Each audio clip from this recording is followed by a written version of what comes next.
చేసింది. I feel very happy. This character is very very very చాలా చాలా చాలా చాలా స్పెషల్ క్యారెక్టర్ నాకు. మా అందరికి కూడా సార్ మీరు మనకి ఉన్న మంచి మంచి క్యారెక్టర్స్ చాలా చాలా తక్కువ మనకి ఉంటాయి ఇలా గుర్తుండిపోయే క్యారెక్టర్స్. అలాంటిది మాకు ఇంత అద్భుతమైన క్యారెక్టర్ అన్నారు షోలో. రమేష్ నాన్నగారికి ముత్యాల ముగ్గు రావుగోపాల్ గారికి ఎలాగో మీకు కాటం రాయడం నాలుగు ఫలించింది. ఒక ఇంటర్వ్యూలో చెప్పారు, ఫలించింది. మా పృథ్వీ గారు ఫోన్ చేసి ఆయనకి నేనంటే ఇష్టం, మా నాన్నగారైనా కూడా నన్ను చూసి మీకు నాన్నగారికి ముత్యాల ముగ్గు మీకు ఇది కాటం రాయడండి అంటే చాలా కష్టం అండి. ముత్యాల ముగ్గు అది అది పోల్చడం అంటే చాలా కష్టం.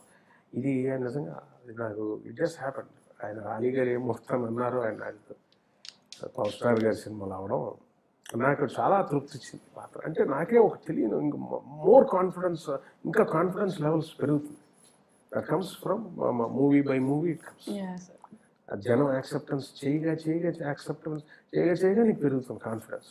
వాళ్ళకి కాన్ఫిడెన్స్ పెరిగి మరింత ఇస్తారు. ఇది వెళ్తుంది డైలాగ్. ఇదేంటంటే ఇది ఒక period of time to build all these things. It just happen with God's grace.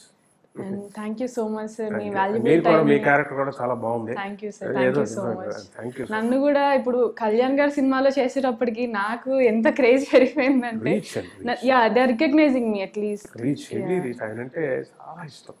అంతే ఆ ఇష్టం. అదే ఆ కిక్ ఒక ఆడియన్స్ సైకిక్ లో వేరేగా ఉంటుందేమో. నేను కూడా సినిమా చూసేటప్పుడు కొంతమంది సినిమా అలా యాక్ట్ చేసినప్పుడు వాళ్ళ క్యారెక్టర్ లాగా వాళ్ళ సీన్ కోసం వెయిట్ చేస్తుంటారు. సీరియస్ గా చెప్పాలంటే నేను కళ్యాణ్ గారు ఆయన సీన్స్ అవి వెయిట్ చేస్తూ అది ఎంజాయ్ చేస్తూ ఉండిపోయాను తప్ప నా క్యారెక్టర్ గురించి నేను అసలు ఓకే ఓకే అనుకుంటున్నాను. బట్ అసలు థియేటర్లో నాకు ఫస్ట్ డే మేము సినిమానే చూడలేదు సార్. పేపర్స్ ఆ క్రేజ్ అంతే. 3 times చూసాం అదే రోజు సినిమాని. ఒక డైలాగ్ అయినా మీరు విన్నామనా వినపడుతుందా కాదు అంతే. ఆయన సినిమా చూడలేకపోయాను సార్ ఫస్ట్ డే. నెక్స్ట్ నాది ఆయన చూసి డబ్బింగ్ థియేటర్లో చెప్పారు, చాలా ఎంజాయ్ చేసి పగలపడి నవ్వారట. అది ఎంత స్పోర్టివ్ బాగుందని ఉంచేసారు. అయ్యా ఇది ఇలా ఉంది, ఇది వద్దా, అలా కదా. He felt very happy.